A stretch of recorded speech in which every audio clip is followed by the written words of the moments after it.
जिंदगी कैसी है पहेली हाय कभी तो हंसाए అభినయ పరిచయానికి స్వాగతం. రాము బాగుంది, మీ ఇంట్లో కరెక్ట్ టైంకి బాగానే దొరికావు. అంటే మార్నింగ్ టైమ్స్ బిజీగా ఉంటుంటావా? మార్నింగ్ టైమ్స్ కాలేజ్కి వెళ్తాను. అలాగా? ఈవెన్ ఆఫ్టర్ మై రిటైర్మెంట్ అలాగా? For the last 14 years degree స్టూడెంట్స్కి, బీఎస్సీ వాళ్ళకి all the 3 years, first year, second year, third year వాళ్ళందరికీ కెమిస్ట్రీ టీచ్ చేస్తుంటారు. I love students, I love teaching, I love my chemistry. Artist కదా, so మనకి getting bored and concept ఉంటుంది కదా, అస్సలు ఉండదు, టైం కూడా సరిపోతుంది. నాకంటే నాకు ఈ రెండు అనమాట, ఒకటి క్యాన్సర్ అవేర్నెస్ ప్రోగ్రామ్స్, రెండోది తెలుగు భాష కార్యక్రమాలు. సో వీటితో I keep my self busy. Painting ఎప్పుడు నేను 6 years old స్టార్ట్ చేశాను, 6 ఏళ్ళ నుంచి. సో అప్పటి నుంచి పెయింటింగ్, డ్రాయింగ్. ఈ పెయింటింగ్ చేయడం, తర్వాత ఈ కథలు రాయడం, దాంతో మన వాళ్ళందరికీ కొంచెం పరిచయం ఉంది. అంటే మా రాము ఈ చేస్తుంటాడని ఒక అవగాహన ఉంది, ఐడియా ఉంది. బట్ ఈ రెండు ఆస్పెక్ట్స్, ఒకటి తెలుగు భాష మీద నీకుండే ప్రేమ కానీ, నీకున్న అభిమానం కానీ, దాని గురించి కొంచెం తక్కువ తెలుసు మాకు. I would like to know more. What I'm saying is people will be interested. అంటే నాలాంటి వాళ్ళు అసలు ఎలా పుట్టింది ఇది? లాస్ట్ 10 years నేను రాసిన. యాక్చువల్గా అయితే 1984-85లోనే స్టార్ట్ చేశాను sending articles, stories to the magazines and all. అయితే ఆ టైంలో నేను కొంచెం ఓపిక్గా ఎస్టాబ్లిష్ అయ్యింటే ఇప్పుడు చాలా పెద్ద సీనియర్ మోస్ట్ రైటర్ అయిపోయి ఉండేవాడిని. ఆ కాలేజీలో కూడా నేను వర్క్ చేసేటప్పుడు నాట్ ఓన్లీ టీచింగ్, అడ్మినిస్ట్రేషన్ చూసేవాడిని, ఎగ్జామినేషన్ కండక్ట్ చేసేవాడిని.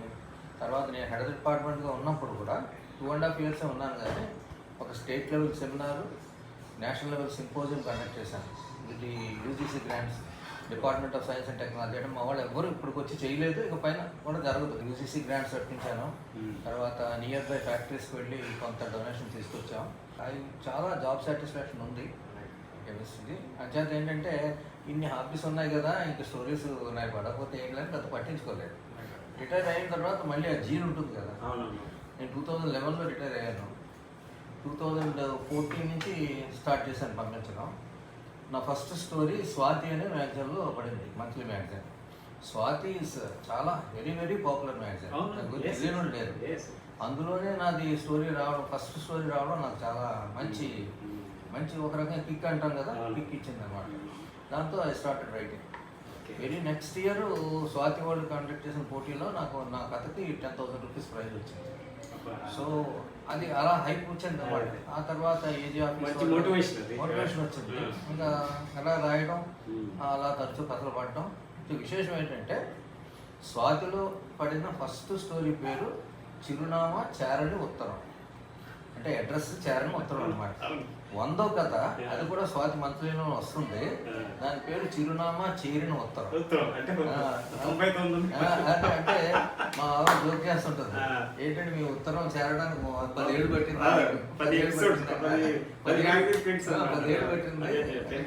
2015లో స్టార్ట్ చేశాను చిరునామా చేరని ఉత్తరంతో. 2025లో చిరునామా చేరిన ఉత్తరం. రెండు స్వాతి మంత్లీ మ్యాగజైన్లో రావడం చాలా గొప్ప విశేషం. తర్వాత ఏంటంటే నాకు ఎప్పుడు కూడా ఈనాడులో నా స్టోరీ చూసుకోవాలి అనేది ఒక కోరిక. అలాంటి ఈనాడులో నాకు 7-8 కథలు పడ్డాయి. సో దాంతో చాలామందికి నేనంటే తెలిసింది.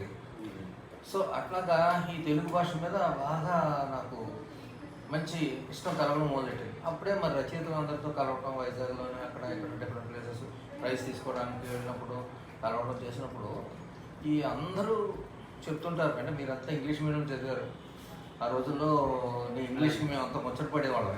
చూస్తుంటాం తెలుగు భాష గురించి రకరకాల చిన్నపిల్లలు, పెద్దోళ్ళు. ఆ లెక్కను చూస్తే మన భారతీయులు నిజంగా చాలా అదృష్టవంతులు. ఎందుకంటే నేను పుట్టింది ఒక వైజాగ్లో పుట్టాను, చదివింది ఇంగ్లీష్లో చదువుకున్నాను. ఉద్యోగం ఏమో నేషనల్ వైడ్, అంటే షిప్పింగ్లో ఉన్నాను కాబట్టి తప్పక హిందీలో మాట్లాడేవాళ్ళు అందరూ.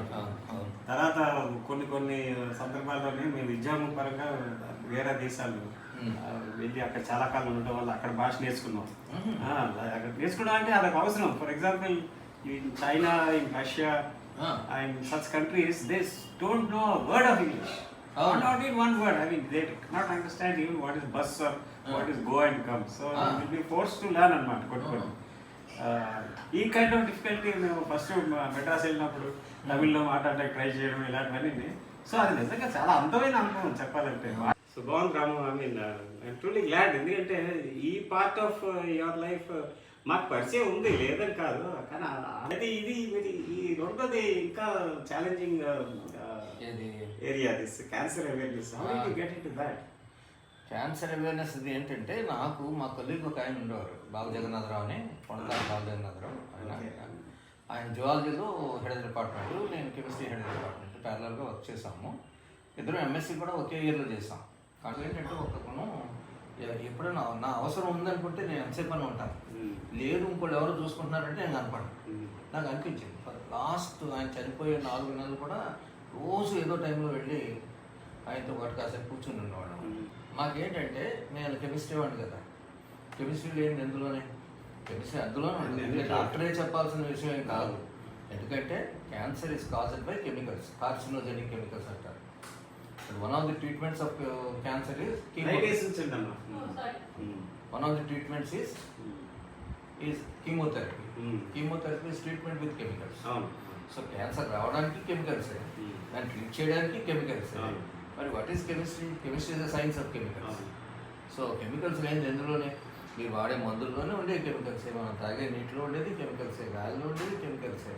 సో అచేత నాకు అనిపించింది, డాక్టర్కి చెప్తూ ఉంటారు క్యాన్సర్ అవేర్నెస్ గురించి, ఇలా చేయండి అలా చేయండి, ఏ జబ్బు గురించి అయినా సరే. డాక్టర్కి ఎవరు చెప్తారు?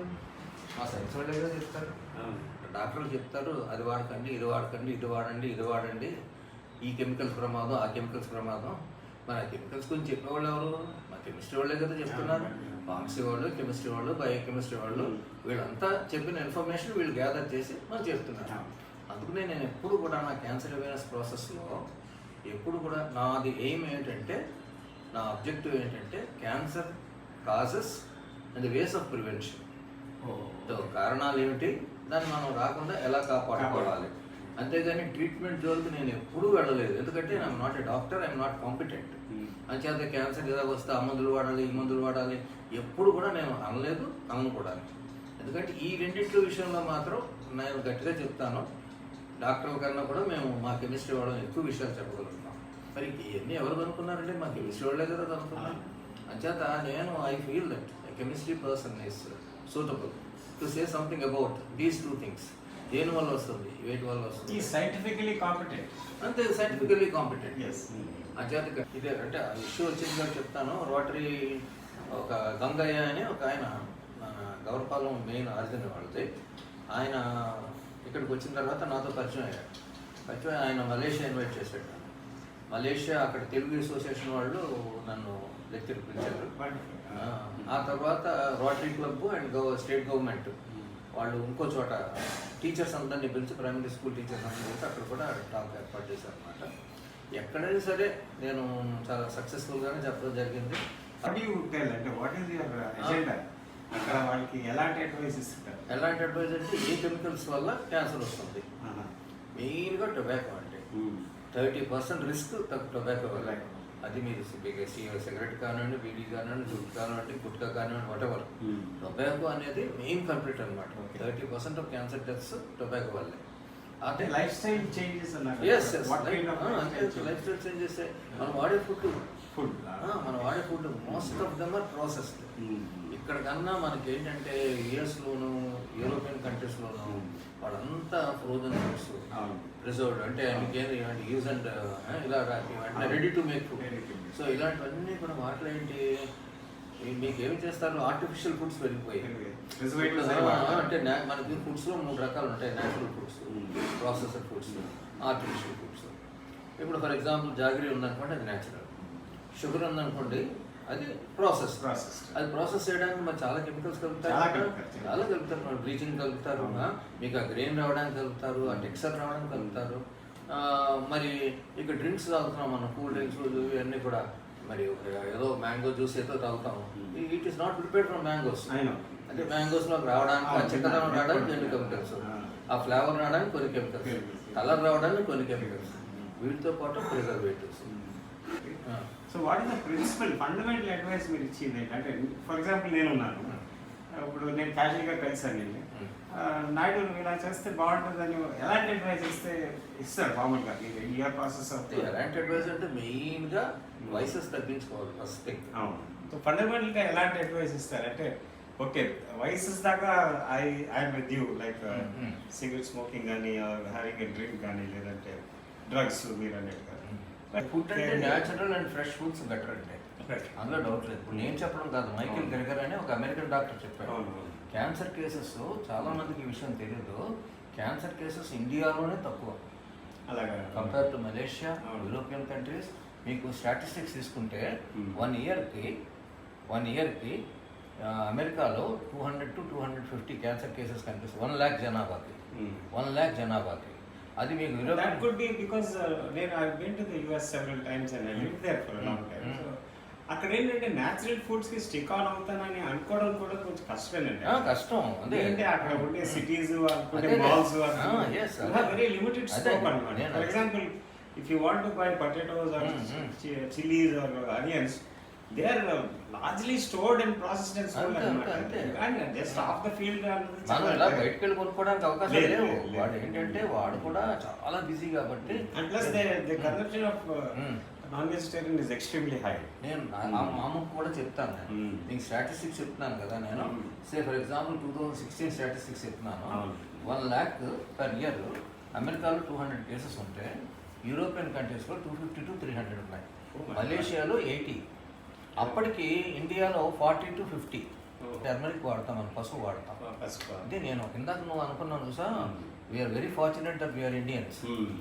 సో ఆయన చెప్పాడు అది పసుపు వాడతారు, పల్సెస్ వాడతారు, ఈ గార్లిక్ జింజర్ ఇవన్నీ కంపల్సరీగా వాళ్ళు వాడుకుంటారు. నాన్ వెజిటేరియన్ పర్సంటేజ్ చాలా తక్కువ, 40% of them are vegetarians. For example ఈ బజ్జీలు సో ఇవన్నీ తింటూ ఉంటారు కదా, జంక్ ఫుడ్స్ తింటూ ఉంటారు కదా. అందులో ఏంటి ఆర్గానిక్ మాలిక్యూల్స్ బ్రేక్ అయిపోయి they create free radicals, they oxidise so many nutrients in our body. అంచేతనే యాంటీ ఆక్సిడెంట్స్ తీసుకోమని, గ్రీన్ టీ తాగమని మన వాళ్ళతో చెప్తుంటారు కదా. ఏం లేదండి, మనం నువ్వు అన్నట్టుగా ఏం చేయాలి అంటే వయసెస్ దూరం ఉండాలా, రోజు ఒక ఎక్సర్సైజ్ చేయాలి, సెడెంటరీ లైఫ్కి మనం ఫుల్ స్టాప్ పెట్టేయాలి.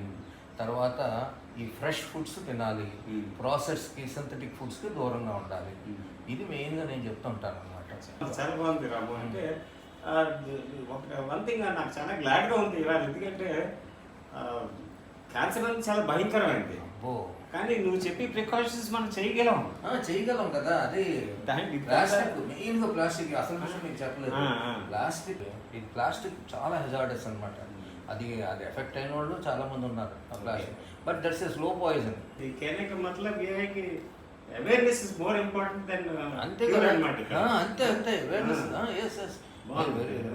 అవేర్నెస్ ఉంటే కొంచెం జాగ్రత్త పడొచ్చు అన్నమాట. అంతే కదా. మరి ఇప్పుడు చాలా చోట్ల మనం చెప్పేదండి, ఈవెన్ 10% మారినా కూడా నాకు నా ఎఫర్ట్ నాకు సక్సెస్ఫుల్ అయినా నేను ఫీల్ అవుతాను.